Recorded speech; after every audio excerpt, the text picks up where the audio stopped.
Hello दोस्तों, मैं आपका मित्र अजय जखराना। आज हम एक ऐसी बुक का रिव्यू करेंगे जिसकी स्टूडेंट्स को बहुत ज़्यादा प्रतीक्षा थी और जो कि काफ़ी पॉपुलर रहती है। काफ़ी समय से बच्चे इसका इंतज़ार कर रहे थे। आज हम फर्स्ट ग्रेड की वो पुस्तक है, कलाम पब्लिकेशन से आने वाली स्कूल मैनेजमेंट की बुक। आज हम उसका रिव्यू करेंगे साथियों। ये बुक कैसी है, किस प्रकार की है, इसमें कंटेंट किस प्रकार का है, ये कितनी आपकी परीक्षा की दृष्टि से उपयोगी है, अब इस पर हम विस्तार से बातचीत करेंगे। दोस्तों, ये बुक का फ्रंट पेज है, कलाम पब्लिकेशन से आई है, नवीन संस्करण 2025 है। स्कूल व्याख्याता के लिए प्रथम प्रश्न पत्र के लिए है, स्कूल मैनेजमेंट यानी शैक्षिक प्रबंधन। इसके लेखक है एस यादव। बड़े ही पॉपुलर बुक है। ये फ्रंट में इस प्रकार से दिखती है और बैक से देखते हैं तो ये एस यादव साहब का फोटो लगा हुआ है और कलाम पब्लिकेशन सीकर से। इसकी फिक्स प्राइस है 180 रुपये। 180 रुपये में मार्केट में हो सकता है 5-7 रुपये कम भी मिल सकता है। अब देखिए, इस प्रकार से देखते हैं, ये बिल्कुल अब की बार साइज काफ़ी कम कर दिया गया है। हम कलाम पब्लिकेशन की पिछली बुक से इसका कंपैरिजन करेंगे। जैसे पिछली बुक थी उसमें पेज संख्या 188 थी, 188 पेज संख्या थी पिछली बुक में।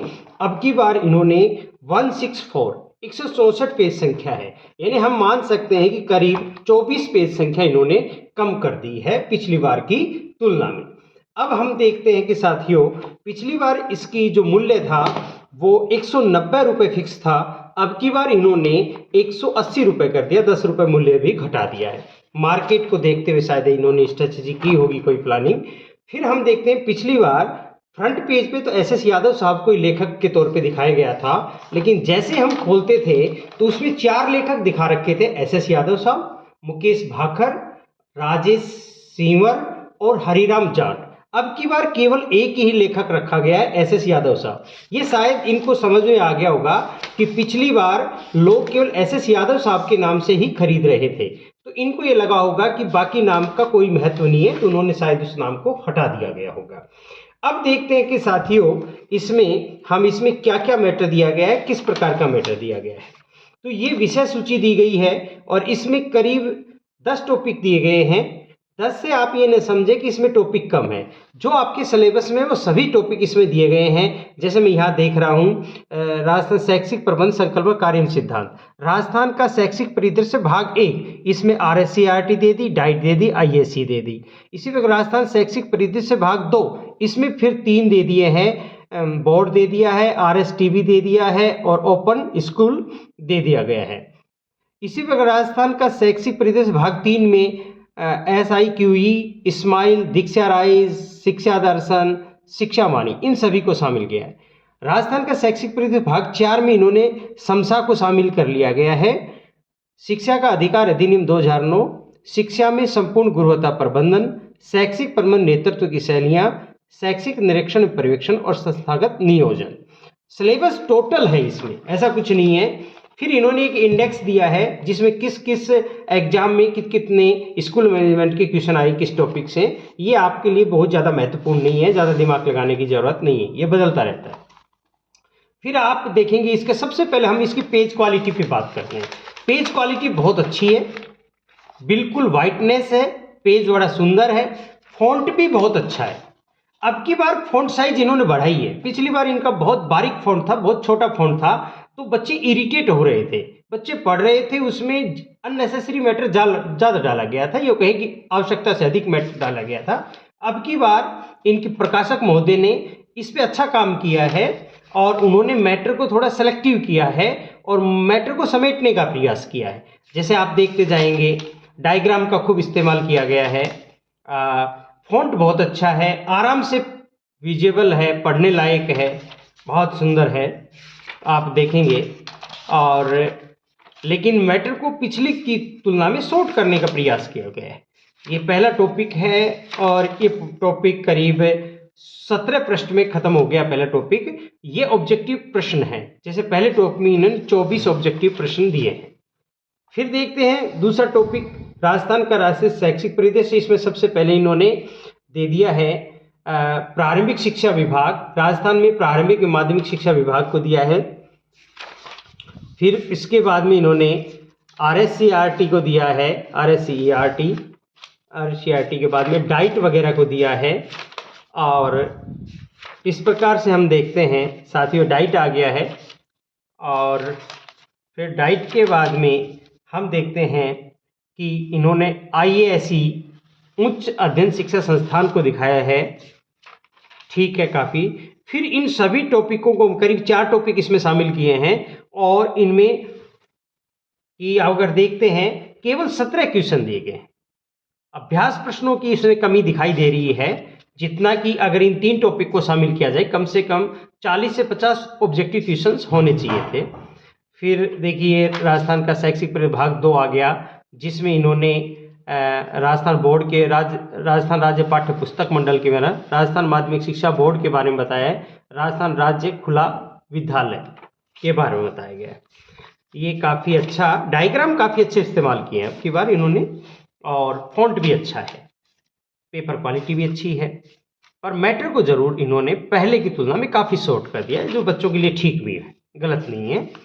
अब हम आगे देखते हैं, इन तीनों टॉपिक्स को मिला लेते हैं और तब इन्होंने ऑब्जेक्टिव 16, फिर मैं बार बार कह रहा हूँ अभ्यास प्रश्न इन्होंने कम रखे हैं। शायद इस वजह से कम रखे, या तो इनको अपनी ऑब्जेक्टिव बुक बेचनी है, या फिर इन्होंने शायद ये सोचा होगा कि बच्चे मोटी किताब को पढ़ना कम पसंद करते हैं, तो इन्होंने ये सोचा कि मैटर ऑब्जेक्टिव प्रश्नों को कम कर देते हैं। अगर ऑब्जेक्टिव प्रश्न ज़्यादा होंगे तो किताब मोटी बनेगी और हो सकता है कि बच्चे न खरीदें, क्योंकि पिछली बार ये शिकायत थी, बुक जो समीक्षक हैं वो भी कह रहे थे कि कलाम की मोटी बुक है, और उसके अलावा स्टूडेंट्स भी ये चीज़ महसूस कर रहे थे कि मोटी बुक है। तो अब की बार इन्होंने बुक को थोड़ा पतला करने का प्रयास किया है। ये स्माइल कार्यक्रम आ गया है, स्माइल के बाद में ये शिक्षा वाणी आ गया है, ये दीक्षा राइज देखो बहुत कम मैटर है, केवल एक प्रश्न में दीक्षा राइज आ गया है। और देखो स्माइल, दीक्षा राइज और शिक्षा दर्शन तीनों को मिला के केवल 14 ऑब्जेक्टिव प्रश्न दे रखे हैं। मैं फिर कह रहा हूँ अभ्यास प्रश्नों की इसमें कम ही देखने को मिल रहे हैं। फिर हम ये देख रहे हैं कि यहाँ पर समसा आ गया है, समसा को केवल इन्होंने करीब 10 पृष्ठ के आसपास इन्होंने रखा है। समसा को 10 भी नहीं रखा, 10 पृष्ठ भी कम में रखा है। और समसा में केवल 15 प्रश्न रखे हैं, बल्कि समसा एक ऐसा टॉपिक है जिसमें 40 से 50 क्वेश्चन बनने चाहिए ऑब्जेक्टिव। फिर उन शिक्षा का अधिकार अधिनियम 2009 ले आए। देखिए आप पॉज करके देख लेंगे, मैटर अच्छा है। आप आगे बढ़ते हैं तो इन्होंने ये देखिए 39 धाराएं आएगी, फिर इन्होंने एक सार देने का प्रयास किया है। फिर शिक्षा का अधिकार अधिनियम नियमावली 2011 राजस्थान के संदर्भ में, बल्कि ये सिलेबस में नहीं है, ये अननेसेसरी लिखा गया है, आउट ऑफ सिलेबस है। आपके सिलेबस में केवल RD 2009 है। राजस्थान निःशुल्क मनोरंजन बाल शिक्षा का अधिकार नियमावली 2011 आपके सिलेबस में नहीं है, लेकिन फिर भी पढ़ लोगे तो कोई बुरी बात नहीं है। 4 पृष्ठ में दे रखा है, और इसमें RT में आप क्वेश्चन देखें तो कम से कम 100 क्वेश्चन बन सकते हैं, और यहाँ ऑब्जेक्टिव क्वेश्चन केवल दिए गए हैं 13। और जिसमें भी हम ये देख रहे हैं शिक्षा में संपूर्ण गुणवत्ता प्रबंधन TQM आ गया है। TQM को काफ़ी अच्छा लिखा है इन्होंने, बहुत अच्छा लिखा है।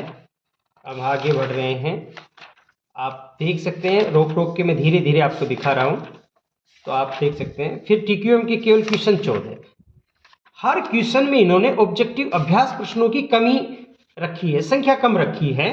तो निश्चित रूप से स्टूडेंट्स को ये थोड़ा सा अखरेगा कि जितने हमें अभ्यास प्रश्न चाहिए थे उतने अभ्यास प्रश्न देखने को नहीं मिल रहे हैं। तो ये नेतृत्व की शैलियाँ आ गई हैं। नेतृत्व की शैलियों में इन्होंने कुछ ज़्यादा मैटर दिया, इतना देने की जरूरत नहीं थी। और अभ्यास प्रश्न फिर देखते हैं केवल 10।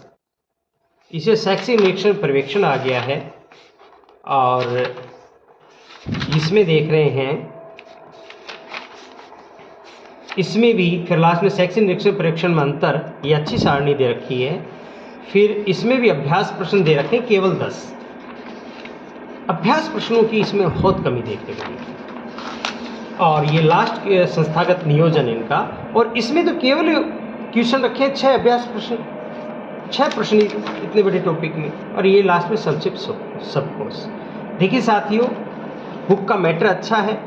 इन्होंने पिछली बार इनका बहुत ज़्यादा अननेसेसरी मैटर था, इनको खुद को लगा कि परीक्षा की दृष्टि से उपयोगी मैटर नहीं था, इसलिए उसको इन्होंने कम करने के चक्कर में ये ज़रूर हो गया कि कुछ ज़रूरी फैक्ट भी इनसे कट गए हैं। शॉर्ट किया गया है, बच्चों के लिए ठीक है, और एस.एस. यादव साहब का एक बड़ा नाम है, उसको ध्यान में रखते हुए बच्चे इसे खरीद भी सकते हैं। और मैं तो यही कहूँगा कि बुक अच्छी है, प्राइस भी ठीक है, 180 रुपये इन्होंने फिक्स रखा है, तो आपको 180-170 रुपये में मिल जाएगा। अभ्यास प्रश्न इसमें नहीं दे रखे हैं, अभ्यास प्रश्न बहुत कम दे रखे हैं। प्रीवियस ईयर के प्रश्नों को बिल्कुल नहीं दिखाया गया है। 2022 में, 2020 में, 2024 में जो संस्कृत शिक्षा विभाग के जो पेपर हुए हैं, उनको इसमें कहीं स्थान नहीं दिया गया है, उन प्रश्नों को कहीं स्थान नहीं दिया गया है। इसलिए बच्चों को थोड़ा सा ये जरूर लगेगा कि हम कंटेंट थ्योरी पढ़ने के बाद में अभ्यास प्रश्न कैसे अभ्यास करें, उनकी संख्या थोड़ी कम है। दूसरा, बच्चों को ये नहीं समझ में आएगा कि परीक्षा में किस प्रकृति के प्रश्न आते हैं, क्योंकि उन्होंने प्रीवियस ईयर प्रश्नों को इसमें नहीं रखा गया है। साथियों, ऑल ओवर बुक अच्छी है, आप बुक डिपो पे जाएं और कंपैरिजन में बहुत से पब्लिकेशन आए हुए हैं, उनका मैटर पढ़ें, इनका मैटर पढ़ें, जो आपको अच्छा लगे उसको खरीदें। हाँ साथियों, एक चीज़ जरूर चाहूँगा, कल मैं इस बुक का रिव्यू करूंगा राट पब्लिकेशन की बुक के साथ कंपैरिजन करते हुए। अगर आपको वह रिव्यू चाहिए तो कमेंट बॉक्स में जरूर लिखें। राट का नाम, स्कूल मैनेजमेंट बहुत बड़ा नाम है, एस.एस. यादव साहब का नाम भी अपने आप में बहुत बड़ा नाम है। तो कल एस.एस. यादव साहब की कलाम की बुक का और राट पब्लिकेशन की, जिसके लेखक अजय जखराना है, उस बुक का मैं आपके सामने रिव्यू करूंगा तुलनात्मक रूप से। उम्मीद करता हूं आपको रिव्यू अच्छा लगा होगा, और अच्छा लगा है तो साथियों हमारे इस चैनल को लाइक करें, शेयर करें, सब्सक्राइब करें। धन्यवाद।